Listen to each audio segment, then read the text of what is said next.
The third lesson in the depth study looks at something we've considered before, but perhaps not entirely from the angle we're about to approach it. Of course, that is the Treaty of Versailles. The primary topic of Unit 1. So a lot of this, again, will be familiar, and we're not going to go into the massive territorial provisions of the Treaty of Versailles. Rather, this lesson, we're going to focus on the degree to which the Treaty of Versailles destabilized or made the Weimar Republic, the new government of Germany, less popular. The Treaty of Versailles, obviously, a few key major points. Germany wasn't consulted, as you recall, on the terms of the Treaty of Versailles. It was rather dictated to them, and that's why, in many ways, Germans referred to the Treaty of Versailles not as a treaty itself, but a diktat, something that was told to them. Rather than accept the Treaty of Versailles, the government of Schneiderman, the first chancellor, decided to resign. And they resigned on the 20th of June, 1919. The treaty isn't signed, if you recall, until the 28th of June, 1919, but they knew exactly the terms, and they knew they would be forced to sign it. So the government refuses to sign it, and they actually resign. Germany doesn't have the means to resist, and a new government, you don't have to know this, but led by a man named Gustav Bauer, is effectively put in place by the president. Ebert looks at the people who can make a new government and chooses Gustav Bauer to be the chancellor, and Gustav Bauer is left with the regrettable task of having to travel to Versailles and sign this treaty. He and many other government ministers, many of whom I'll talk about later in this lesson, were all signatories on this treaty. And it was signed finally on the 28th of June, 1919, as indicated by this famous painting of the signing of the Treaty of Versailles. Interesting, in case you're wondering, if you have an afternoon, go to the Imperial War Rooms and go to the the Imperial War Museum and go to the World War I war rooms. And in the final room, you'll see the original of this painting. It's one of the great, I suppose, treasures of the Imperial War Museum. The couple other interesting points in this painting, all of the big three, of course, are there. And additionally, if you look at the sort of the mirrored image in the background, you'll see people whose you can't really make out, but you'll note that that is the author, or sorry, the painter of this painting, and a couple of his friends who he painted into the window of the Treaty of Versailles signing. In fact, the person who painted this painting wasn't even there. He was using existing photographs to imagine what it would have looked like. The negative effects of the treaty, okay? It had 5 profound effects on the new republic. You'll have to, I guess, understand several of these. You should be able to identify, for exam purposes, at least 3 effects of the treaty on the destabilization of the Weimar Republic, okay? 3 negative effects of the treaty. I'm going to give you 5, and of course, you are free in exam conditions to sort of pick the most important ones for your purposes. The threats resulting from the Treaty of Versailles were generally due to resistance to it from the right wing of German politics. That is the group who consider themselves nationalist. If you're, again, curious of what the right wing looks like and their makeup and a little bit more of a definition, you have the appendix, which is lesson 2A attached to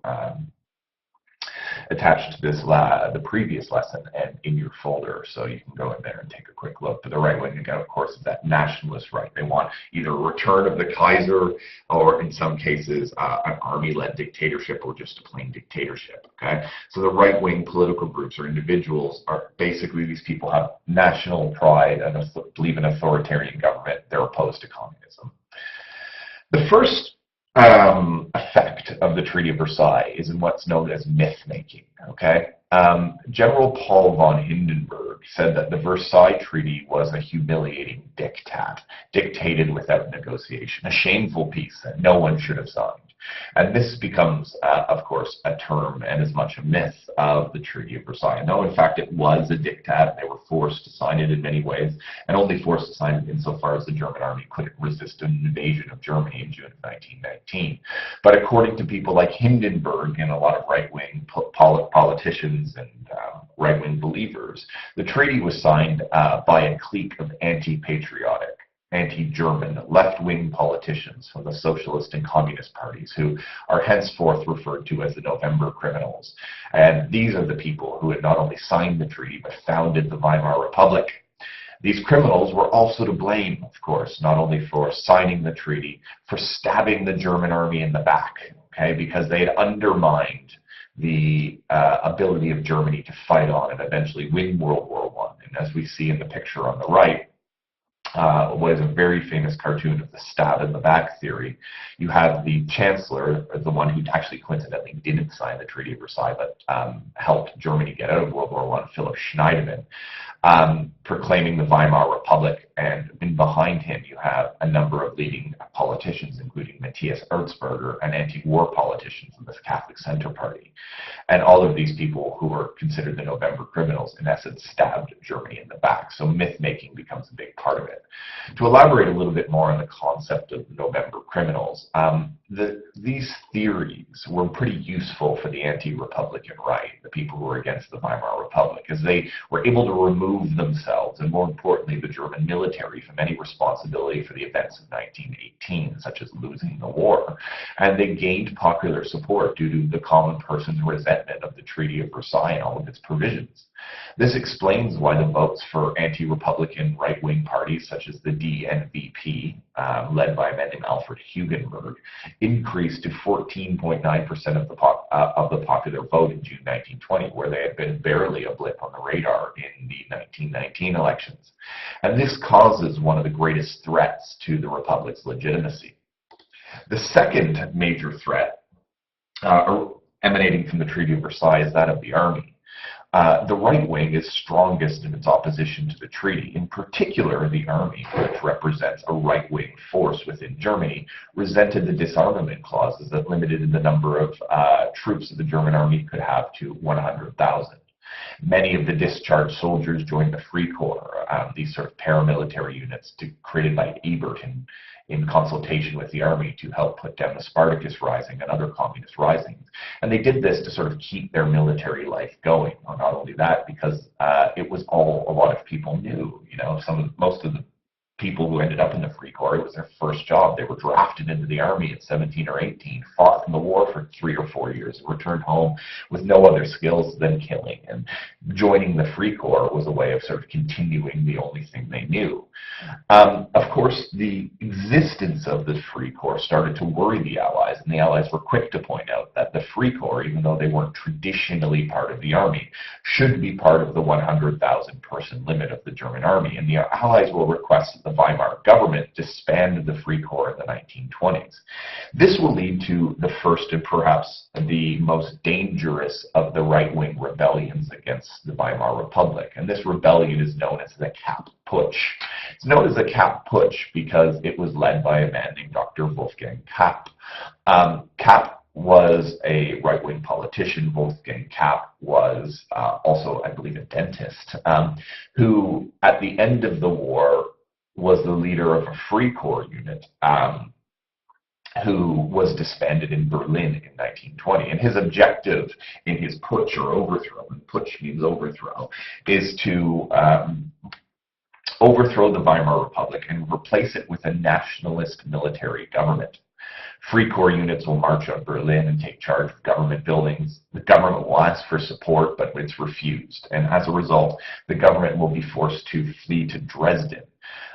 From Dresden, they'll appeal for assistance from left-wing workers, and who will launch a general strike. And this strike will cripple Berlin and prevent Kapp from actually working in government.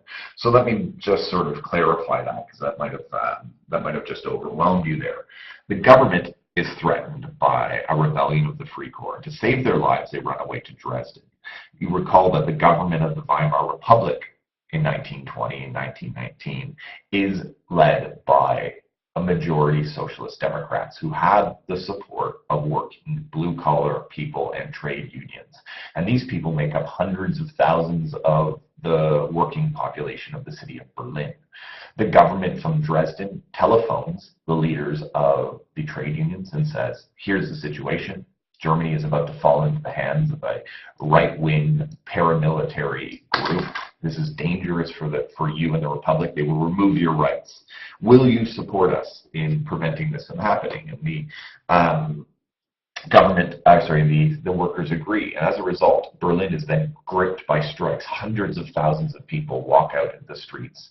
The trams don't run. The government workers don't go to their offices. The telephone and electrical services stop working because all of these people go on strike.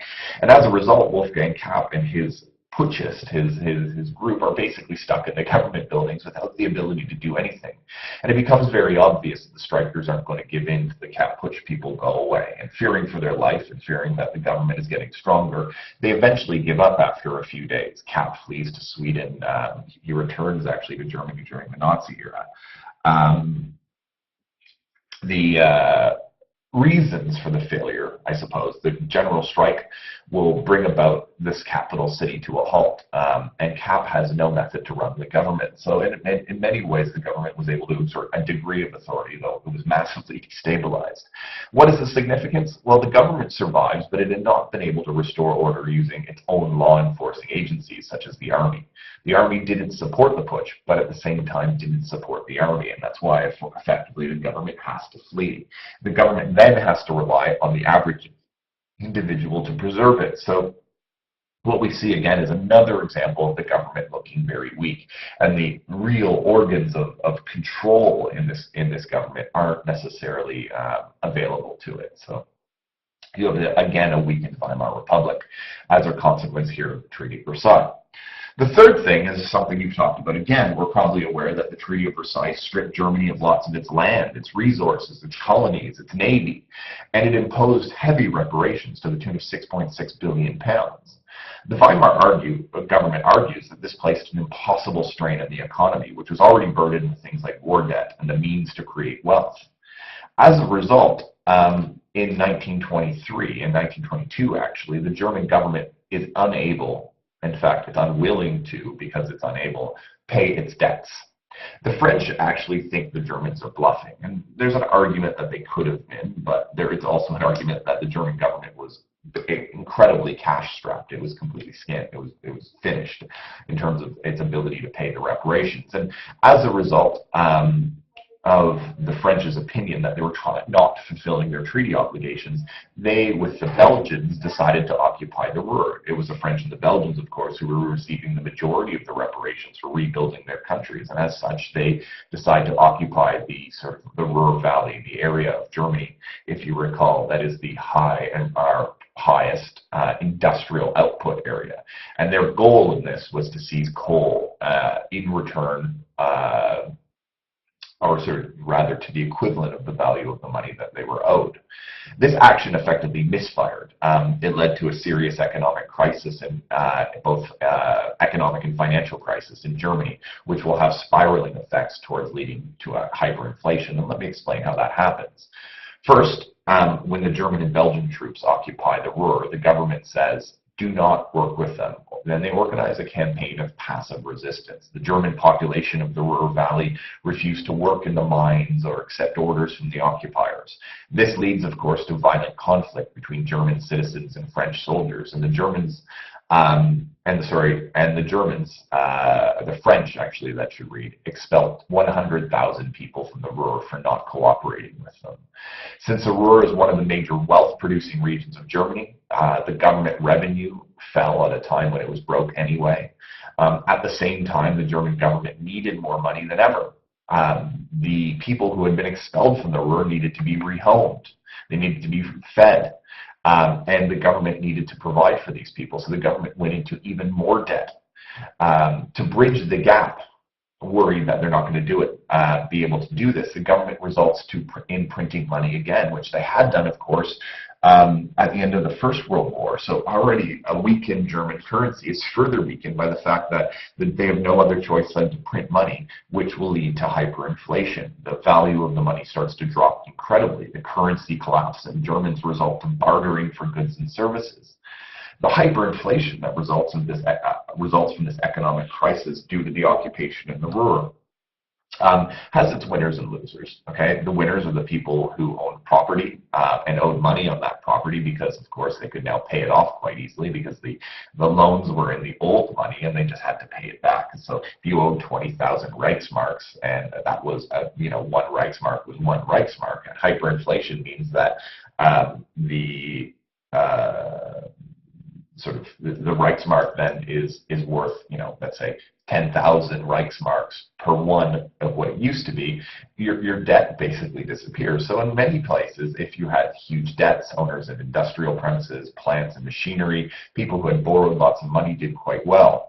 The losers were the people who were living on fixed incomes, people with a pension who had, 15,000 Reichsmarks per year allocated to them for the rest of their lives. That 15,000 Reichsmarks went from being something they could live on to being essentially valueless. Savers with substantial cash in the bank also lost lots of money. Those who were owed money, creditors, they lost as well. Because the value of the money they were getting back was effectively meaningless, and the fact that they had lent money on the previous terms meant that they were in a lot of trouble. And those who paid in long intervals, monthly salaries, et cetera, because your salary would change, would stay constant month on month, but the value of the money would get less and less and less, almost by the hour. So, as I showed you this before, the real cost of hyperinflation is insane.